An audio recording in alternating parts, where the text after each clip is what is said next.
Hey guys, we got demand barking story time this time. Again with Merlot. He taught me a lot, being that he was a rescue and had a few things to process himself. So it always made it really interesting. Okay, so how this went down is Merlot was really, really great at coming into the room and like just standing there and looking at me and waiting until I had a moment, and I'd get up and I'd go, what do you want? He'd take me to the treats or outside, whatever he wanted, we'd get him.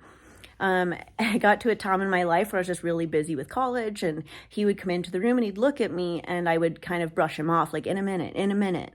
And he started getting more impatient as I kept kind of pushing him off to do this college work, that he started huffing at me.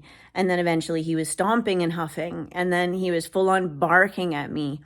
And then eventually he would just walk into the room and bark. There was no huffing, no stomping, no nothing. He just learned the bark is what gets me what I want. There's no point in doing that other stuff. Let's just get right to it.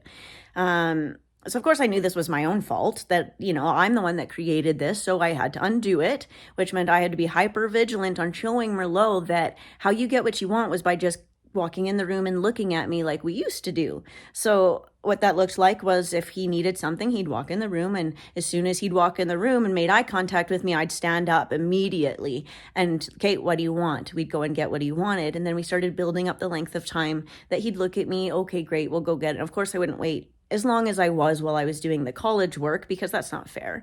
So we went and cut the time down, but then built it up to a reasonable amount of time where now he can come and look at me again and be a little bit patient, which is nice because nobody likes to be barked at 2 feet away from their face, right?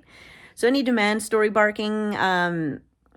barking stories that you have, we'd love to hear.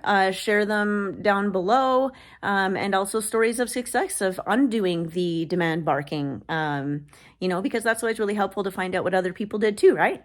Awesome. Have a good day.